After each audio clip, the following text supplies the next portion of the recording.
بسم الله الرحمن الرحيم.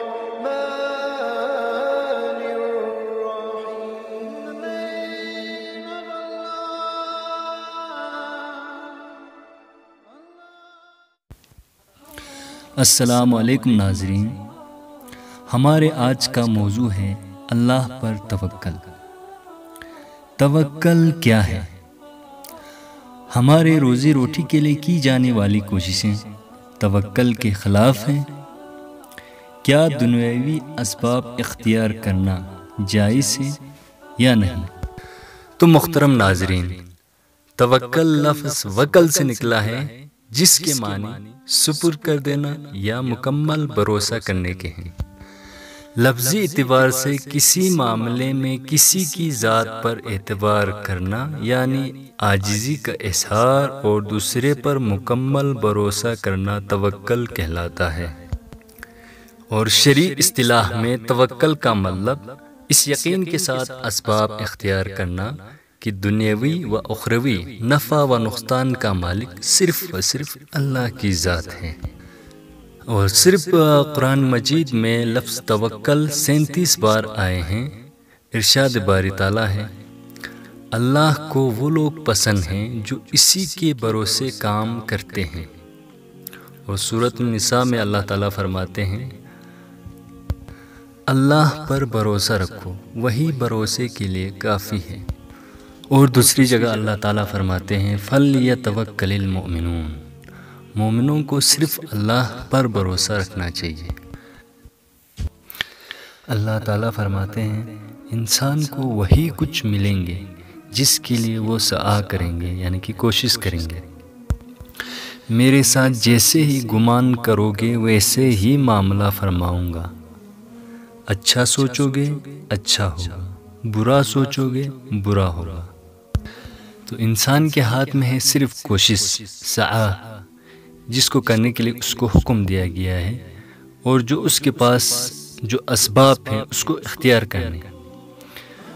تو توکل کا ایک بہت بڑا فائدہ یہ بھی ہے کہ اسباب اختیار کرنے کے بعد اللہ پر توکل کرنے سے بندے کو اپنے مقصد کے حصول نہ ہونے کے بعد بھی کوئی پریشانی نہیں ہوتی، وہ پریشانیوں سے آزاد ہو جاتا ہے، کیونکہ وہ اس کو مانتے ہیں، اس بات کو مانتے ہیں کہ اللہ تعالیٰ نے میرے لیے کچھ اور بہتر سوچا ہوگا۔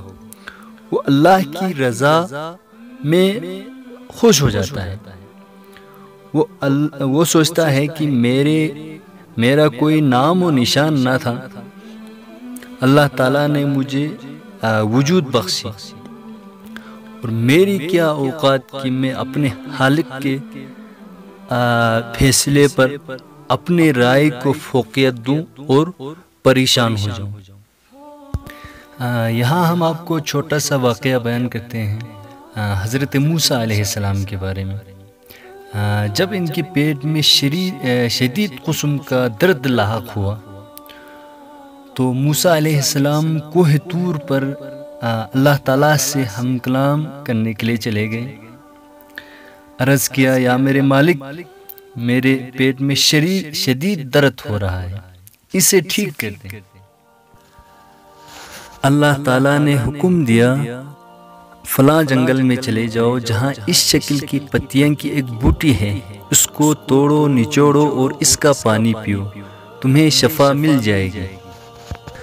تو ناظرین، اس واقعے میں ایک بات جو ہے وہ غور طلب ہے کہ اللہ تعالیٰ ڈائریکٹ حکم کے ذریعے بھی تو ٹھیک کر سکتے تھے، لیکن چونکہ یہ دنیا دار الاسباب ہے، اس وجہ سے حضرت موسیٰ علیہ السلام کو پتیوں والی بوٹی کا حکم دیا، جو کہ اس بیماری کو ٹھیک کرنے کے اسباب تھے۔ کچھ عرصہ بیت گئے، دوبارہ اسی طرح کا درد جاگا حضرت موسیٰ علیہ السلام کے پیٹ میں۔ تو موسیٰ علیہ السلام کے ذہن میں وہ نسخہ اسباب کا تو پتہ تھا، لہٰذا وہ کوہ طور پر نہیں گئے بلکہ ڈائریکٹ جنگل میں چلا گیا، اسی بوٹی کو توڑا نچوڑا، پانی پیا، مگر اس دفعہ درد اور بڑھ گیا۔ پھر دوبارہ کوہ طور پر چلے گئے۔ فرمایا مالک میں نے اسی بوٹی کا پانی پیا لیکن درد بڑھ گیا ہے۔ تو فرمایا موسیٰ اب جو آئے ہو کوہ طور پہ پہلے ہی آ جاتے۔ تو عرض کیا مالک بوٹی بھی وہی، درد بھی وہی۔ فرمایا سب کچھ وہی، لیکن پہلے میرے حکم ساتھ شامل تھا، اب میرا حکم ساتھ شامل نہیں تھا۔ شفا بوٹی میں نہیں رکھی ہوئی، شفا تو میرے حکم میں رکھی ہوئی ہے۔